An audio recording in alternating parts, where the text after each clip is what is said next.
गरीब कचरे वाली के घर आई 2 जादुई दुल्हन। अरे बाप रे बाप, मेरे दर्द हो रहा है और मेरी कमर भी। लेकिन परिवार के लिए ये तो मुझे करना ही होगा। यहाँ का कचरा भी उठा लेती हूँ, सांझ हो चुकी है, घर भी लौटना है। बूढ़ी सुरेखा कचरा उठाकर कचरे वाले को दे देती है, जिन प्लास्टिक कागज के बदले उसे 20 से 30 रुपए मिल जाते हैं, और वो दूध चावल लेकर घर आ जाती है। उसका घर ढेर सारे कचरे के ढेर के पास था, जहां लोग अपने घर का कचरा फेंकते थे, और वहां 2 बड़े बड़े पाइप थे जिसमें उसके दोनों बहू बेटे रहते थे, और सास बाहर एक पन्नी का तंबू लगाकर एक चादर बिछाकर सोया करती थी। खैर, उसकी दोनों बहुएं मीनाक्षी और पारुल कहती हैं, अरे माँ जी, आप आ गई, हाथ मुंह धो लीजिए। हाँ माँ जी, अभी हम आपको ही याद कर रहे थे। क्या हुआ माँ जी, आप बड़ी थकी थकी लग रही हैं। बस पूछो मत, आज तो मैं परेशान ही हो गई। पहले जो कचरा बिना था उस कचरे को एक औरत लेने आ गई, सारा कचरा बिखेर के चली गई, जिसको मैंने दोबारा बटोरा। फिर मैंने दोबारा चक्कर लगाए, इधर उधर ढूंढने गई, तब जाकर ये दूध की थैली और चावल लाई हूँ ताकि कल खा सके। हर रोज सोचना पड़ता है कि कल क्या खाएंगे। माँ, माफ कर दो, हम दोनों बेटों की वजह से आपको परेशानी झेलनी पड़ती है। ये काम हमारा है, हम पढ़े लिखे नहीं है, इसलिए कोई हमें काम भी नहीं देता है। हाँ माँ, माफ कर दो, आपको ऐसी तकलीफ में देखना बड़ी किल्लत लगती है। अब तुम अफसोस मत करो, जो भी है ठीक है। मैं भी तो अपने परिवार के लिए ही कर रही हूँ। बहू, तूने क्या बनाया है? सब्जी तो नहीं है माँ जी, आपको पता है कितनी महंगी हो गई है सब्जियाँ, तो बस 5 रुपए का धनिया लाकर चटनी बना दी है रोटी से खाने के लिए। एक तो इतनी गंदी बदबू आती है, सब यहाँ पर कचरा छोड़कर जाते हैं। हाँ माँ जी, गुजारा करना मुश्किल हो गया है, कहीं बीमारी ना हो जाए। ऊपर से दिन में मक्खियाँ, रात में मच्छर लगते हैं। गरीबी यही तो होती है बेटा, जहाँ 1000 परेशानियां होती हैं, न खाने का होश न रहने का। जहाँ तक मच्छर मक्खियों की बात है, रात को तुम साड़ी डाल लिया करो इस पाइप के दोनों तरफ, जिससे मच्छर न आए, कुछ तो राहत मिलेगी। जी माँ जी। फिर सुरेखा सामान रखकर हाथ मुंह धो लेती है। फिर सारे एक साथ बैठकर खाना खाते हैं और उस जगह सो जाते हैं। सुबह की लालिमा सुरेखा के चेहरे पर पड़ती है, वो उठ जाती है। इतने में एक पोपो करता हुआ कचरे का ट्रक वहां ढेर सारा कचरा पलट देता है। ओहो, बदबू आ रही है। इसको पता है यहाँ पर इंसान रहते हैं, फिर भी ये नहीं थोड़ा अंदर को कचरा डाले, यही छोड़कर जा रहा है। अरे भैया, जब तुझे पता है हम यहाँ पर है तो कचरा थोड़ा अंदर नहीं डाल सकता? इतना बड़ा प्लॉट है। मैं तो यही करूंगा, तुम लोगों को जो करना है कर लो। इतनी ही तकलीफ है तो इसी कचरे की जगह में क्यों रहते हो, महल में रहो जाकर। छोड़िए ना माँ जी। कचरा वाला चला जाता है। फिर दोनों बहू नहा धोकर अपनी जगह की सफाई करके कचरे को दूर करके चाय नाश्ता बनाती हैं। माँ जी, देवर जी, ऋषभ जी, चाय पी लीजिए। चाय के साथ कुछ है क्या? रात का कोई रोटी वगैरह? आटा इतना कहाँ है कि कुछ फालतू बनाकर वेस्ट करूं? कोई नहीं, शाम को मैं बिस्किट लेकर आ जाऊंगी, छोटा वाला पैकेट। बहू, मैं चलती हूँ, तुम दोनों यहाँ रहना। हाँ पारुल, हम दोनों काम की तलाश में शहर जा रहे हैं, क्योंकि यहाँ में कोई भी काम नहीं मिल रहा। ठीक है बेटा। दोनों बेटे शहर से बाहर काम की तलाश में चले जाते हैं, और सुरेखा की गरीबी हर रोज की तरह आज भी उसे कचरा बीनने के लिए मजबूर करती है। सुबह से शाम तक कचरा बीन कर वो घर वापस आ जाती है। छोटे से पाइप में रहकर दोनों बहू को घुटन हो रही थी, तो वो भी सास के साथ मिलकर रोज कचरा बीनती थी। एक शाम एक ट्रक वाला दोनों बहुओं को टक्कर मार के चला जाता है, जिससे वो अपनी आखिरी सांस गिन रही होती हैं। दी, ये हमें क्या हो गया? माँ जी, अब हमारे बिना कैसे रहेंगे? मुझे नहीं लगता अब हम बचेंगे। मुझे भी नहीं लगता कि हम माँ जी और अपने पति से मिल पाएंगे। घर का क्या होगा? माँ जी कैसे रहेंगे? वो अकेले काम कैसे करेंगी? पास ही बड़े से 2 पीले फूल उनकी बात सुनकर परी में बदल जाते हैं। दोनों परी उनका सिर अपनी गोद में रखती हैं। तुम्हें कुछ नहीं होगा, मैं तुम्हें हॉस्पिटल लेकर चलती हूँ जादू से। हाँ, हम तुम दोनों की जान बचा लेंगे। अब हमारे पास ज्यादा वक्त नहीं है, अगर हो सके तो आप हमारी माँ जी का ख्याल रख लेना। इतना कहते कहते दोनों बहू चल बसती हैं। दोनों परी को कुछ समझ नहीं आता, तो वो उसी जगह उन्हें दफना देती हैं और उनका रूप ले लेती हैं। दोनों हमें जो जिम्मेदारी देकर गई है उसे हमें निभाना ही होगा। चलो इनकी माँ जी के पास चलते हैं। हाँ चलते हैं, पर कहाँ होंगे वो? इतने में सुरेखा आकर दोनों से कहती है, अरे तुम दोनों कहाँ थी? कहाँ कहाँ ढूंढा मैंने तुम्हें कचरा बीनते बीनते। चलो घर जाकर खाना भी बनाना है। जी जी जी जी माँ जी। दोनों जादुई परी सुरेखा के पीछे पीछे चलती हैं और आसपास की गंदगी को देखकर वो चुटकी बजाकर जादू से सफाई कर देती हैं। अरे बाप रे बाप, बहू अभी तो इतना गंदा था, ये सब साफ कैसे हो गया? वो माँ जी, आपको आंखों का धोखा हो गया होगा। मैं सुबह साफ करके गई थी। आपने बहुत दिनों से कुछ अच्छा नहीं खाया होगा ना। मैं अच्छा सा बना लेती हूँ, आप आराम कर लीजिए। अंदर। नेटखट परी, ये तुम क्या कर रही हो? बस मदद, पर माँ जी को पता नहीं चलना चाहिए।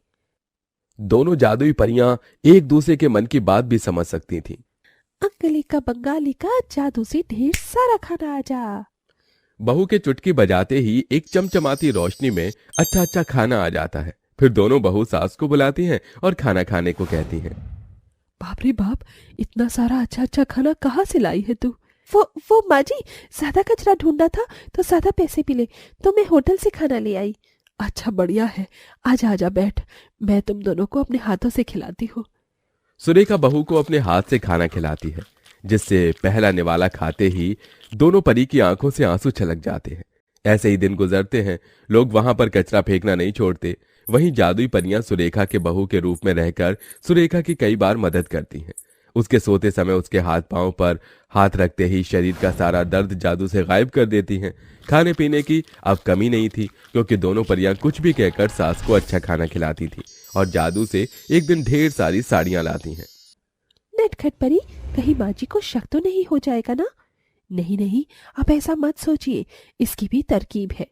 मुझे आप आ गए। देखिए, मैं आपके लिए और हमारे लिए साड़ी लेकर आई हूँ।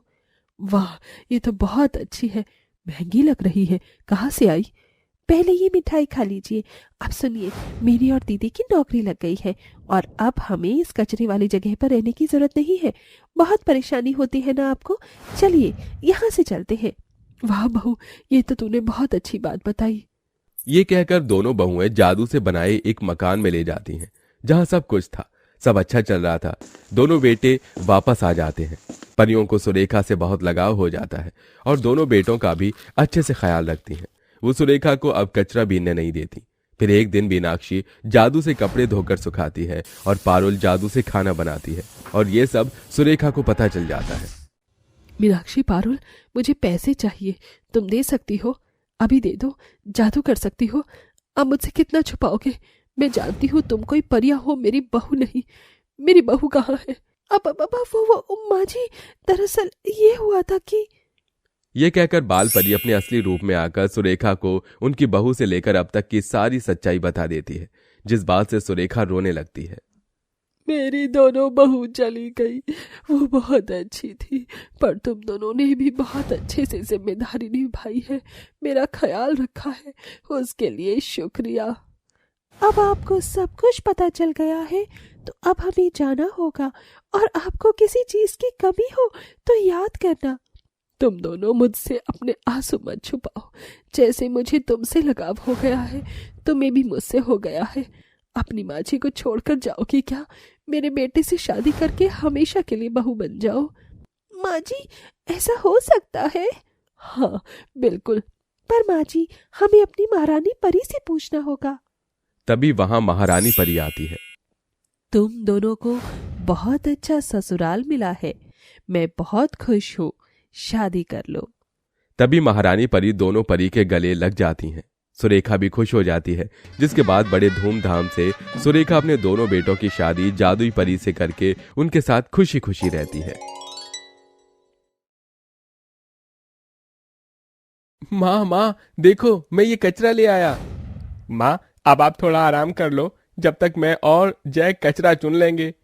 तुम दोनों यहाँ क्या कर रहे हो? मैंने कहा था ना कि तुम दोनों पढ़ाई करो। किसने कहा है तुम्हें मेरी तरह कचरा चुनने के लिए? मैं नहीं चाहती कि जिस तरह कचरा चुनकर मैं अपनी जिंदगी गुजार रही हूँ, वैसे ही तुम्हें भी जिंदगी जीनी पड़े। लेकिन माँ, हम तो बस आपकी मदद करना चाहते हैं। मैं और विजय दोनों आपकी कचरा चुनने में मदद करवाएंगे। हम चाहते हैं हमारे बदले हमारे तीनों छोटे भाई पढ़ें लिखें और हम दोनों आपकी मदद करें। मेरे बच्चों, मुझे माफ कर देना। तुम्हारी माँ इतनी बेबस है कि तुम पांचों को ना ही तो पढ़ा सकती है और ना ही 2 वक्त की रोटी खिला सकती है। ये सारे दुख दर्द मजबूरी भगवान सिर्फ हम गरीबों की झोली में ही डालता है। अगर आज तुम्हारे पिताजी जिंदा होते तो हम सबको ऐसी जिंदगी नहीं देखनी पड़ती। कामना अपने 5 बच्चों के साथ कचरे के ढेर में बनी एक छोटी सी झोपड़ी में रहती थी। चारों तरफ कड़ाके की ठंड होती है। कामना दिन भर कचरा चुनती और बेचती और दिन भर में मुश्किल से 5 से 100 ही रुपए कमा पाती थी। 2 साल पहले कामना के पति वैभव की सड़क दुर्घटना में मौत हो गई, जिसके चलते कामना अपने 5 बेटों के साथ बेसहारा हो गई और गरीबी ने उसे इस कदर मजबूर किया कि उसे अब कचरा चुन के अपना और अपने बेटों का गुजारा करना पड़ रहा था। अरे क्या हुआ, तुम 5 को अभी तक सोए नहीं? माँ माँ बहुत ठंड है। इस ठंड में नींद कैसे आएगी? हे भगवान, किसी माँ को इतना बेसहारा मत बना कि वो अपने बच्चों के लिए कुछ भी ना कर सके। मेरे बच्चों, मुझे माफ कर देना। इस सर्दी में मैं तुम 5 के लिए गर्म कपड़ों का इंतजाम नहीं कर सकती, लेकिन मैं तुम 5 को ऐसे ठंड में कपकपाते हुए भी नहीं देख सकती हूँ। इतना कहकर कामना अपनी झोपड़ी से बाहर निकलती है और ठंड में चारों तरफ कचरे के ढेर में बोरियों को ढूंढती है। काफी देर ढूंढने के बाद कामना को 2 बोरियां मिल जाती हैं, जिन्हें वो ले जाकर अपने 5 बेटों को उड़ा देती है। माँ, आपने तो ये बोरियां हमें उड़ा दी, आप क्या उड़ोगी? आपको भी तो ठंड लग रही है ना? नहीं मेरे बच्चों, तुम 5 को इस ठंड से थोड़ी बहुत राहत मिली, मेरे लिए यही काफी है। कामना अपने 5 बेटों को सुला देती है, वहीं खुद ठंड में कपकपाते हुए अपनी रात गुजारती है। कामना के दोनों बड़े बेटे जय और विजय कामना के साथ ही कचरा चुनते थे और वहीं तीनों छोटे बेटे अनुराग, विनीत और अभिषेक पढ़ाई करते समय गुजरता है और कामना के 5 बेटे बड़े हो जाते हैं। जहां अब विजय और अजय खेतों में मजदूरी का काम करते हैं, वहीं तीनों छोटे बेटे एक मॉल में सेल्समैन का काम करते हैं, जिसके चलते अब कामना कचरे का काम छोड़कर अपने बेटों के साथ एक छोटे से किराए के मकान में रहती है। चलो सब्जी तो बन गई, अब जल्दी से रोटियां बना देती हूँ। एक तो कमबख्त इस खांसी ने जान ले रखी है। बढ़ती उम्र के साथ तो शरीर में 100 बीमारियां आ जाती हैं। माँ, कितनी बार कहा है आपसे कि काम मत किया करो। अब आपकी उम्र काम करने की नहीं बल्कि आराम की है। चलो, तुम 5 को ये तो एहसास हुआ कि तुम्हारी माँ बूढ़ी हो चुकी है। बेटा, मैं तुम 5 से कब से कह रही हूँ कि शादी कर लो, मुझे अपने आप ही आराम मिल जाएगा। अब मेरी उम्र हो चुकी है, ना जाने भगवान कब मुझे अपने पास बुला ले। क्या अपनी माँ की इस आखिरी ख्वाहिश को भी तुम पूरा नहीं करोगे? माँ, ऐसा मत कहो, हमारी उम्र भी तुम्हें लग जाए। तुम यही चाहती हो ना कि हम 5 शादी कर लें? तो ठीक है, हम 5 शादी के लिए तैयार हैं।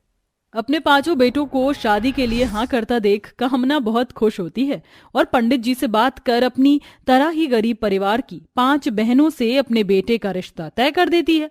कामना अपने बेटों की शादी धूमधाम से करवाना चाहती थी, इसीलिए वो अपने मकान मालिक दामोदर से कुछ पैसे उधार ले लेती है, जिसके बाद वो धूमधाम से अपने 5 बेटों की शादी करवाती है। मेरी 5 बहुओं, स्वागत है तुम्हारा इस नए घर में। देखो, मैंने तुम 5 के लिए अपने हाथों से ये शॉल बनाई है।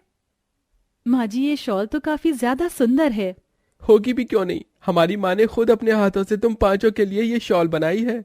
शादी के बाद 5 बहुएं मिलकर घर की सारी जिम्मेदारियों को संभालती हैं।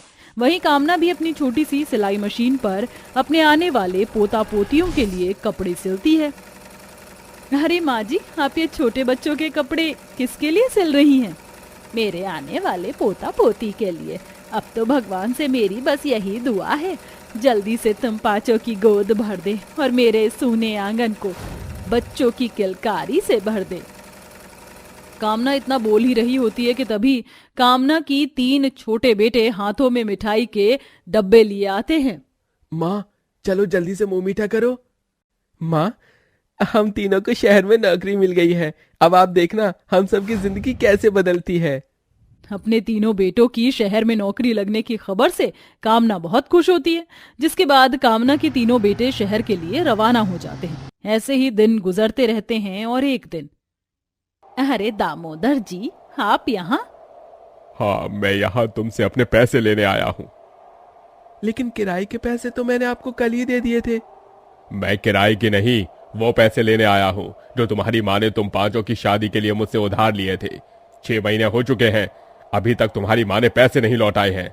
दामोदर जी, मेरे तीनों छोटे बेटे नौकरी के लिए शहर गए हैं, उनके आते ही मैं आपके सारे पैसे चुका दूंगी। गांव से शहर जाकर भी क्या आज तक कोई वापस लौटा है? हाँ, मुझे पागल मत बनाओ, मुझे अभी का भी मेरे पैसे चाहिए, वरना तुम सबको धक्के मार कर इस घर से निकाल दूंगा। इतना कहकर दामोदर कामना को धक्का मार देता है, जिसे देख जय और विजय को बहुत गुस्सा आता है और वो दामोदर के साथ हाथापाई पर उतर आते हैं। दामोदर गांव का सबसे अमीर आदमी होता है, इसलिए अपनी अमीरी के बल पर वो जय और विजय को जेल में बंद करवा देता है। वहीं कामना और उसकी पांचों बहुओं को घर से निकाल देता है। चारों तरफ कड़ाके की सर्दी पड़ रही होती है, लेकिन कामना अपनी पांचों बहुओं के साथ इस सर्दी में सड़क पर रहने का ठिकाना ढूंढ रही होती है। माँ जी, बाहर तो बहुत ठंड है, चला भी नहीं जा रहा, हाथ पैर सुन्न हो गए हैं। बस थोड़ी देर और बहू, कहीं ना कहीं तो हमें रहने का ठिकाना ढूंढना ही पड़ेगा। धीरे धीरे शाम हो रही होती है। शाम होने के साथ साथ ठंड भी काफी बढ़ जाती है कि तभी कामना को एक बहुत बड़ा कचरे का ढेर दिखाई देता है, जिसे देख कामना की पुरानी यादें ताजा हो जाती हैं। क्या हुआ माँ जी, आप इस कचरे के ढेर के सामने क्यों रुक गईं? बहू, कुछ यादें ऐसी होती हैं जिन्हें हम कभी नहीं भूलते और कभी भूल भी नहीं सकते। मेरी जिंदगी इस कचरे के ढेर से शुरू हुई थी और लगता है अब इस कचरे के ढेर पर ही खत्म होगी। ये कहते हुए कामना की आंखों में आंसू आ जाते हैं। कामना अपनी पांचों बहुओं को उस कचरे की ढेर में ले जाती है और कचरे में से ही तिरपाल ढूंढकर अपनी पांचों बहुओं के साथ रहती है और कचरा चुनकर उसे बेचती है। लेकिन ठंड में काम करने की वजह से कामना की तबीयत खराब रहने लगती है। माँ जी, जिद छोड़ दीजिए, आपको आराम की जरूरत है। माँ जी, आप फिक्र मत करिए, अब आपकी जगह आपकी पांचों बहुएं कचरा चुनेंगी। हमारे होते हुए हम आपको और काम नहीं करने देंगे।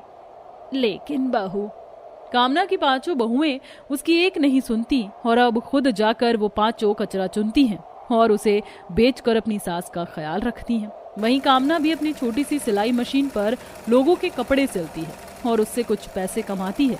ऐसे ही कई महीने गुजर जाते हैं और कामना और उसकी पांचों बहुएं कचरे के ढेर को छोड़कर एक छोटी सी झोपड़ी में रहने लगते हैं। ना जाने मैं अपने पांचों बेटों की शक्ल कब देख पाऊंगी। माँ, अब आपको और इंतजार करने की जरूरत नहीं है, आपके बेटे आ गए हैं। हाँ माँ, हम तीनों की जाने के बाद आप लोगों के साथ क्या क्या हुआ ये सब हमें गांव वालों ने बता दिया। अब आपको फिक्र करने की जरूरत नहीं है। हम आज ही पुलिस स्टेशन जाकर जय और विजय भैया को छुड़वा कर ले आएंगे और अब हमारे पास इतना पैसा है कि हम इस गांव में अपना कारोबार शुरू करके आराम से रह सकते हैं। तीनों छोटे भाई अपने बड़े भाइयों को जेल से छुड़वाते हैं, जिसके बाद पांचों भाई गांव में अपना एक छोटा सा कारोबार शुरू करते हैं और अब पूरा परिवार खुशी खुशी रहता है।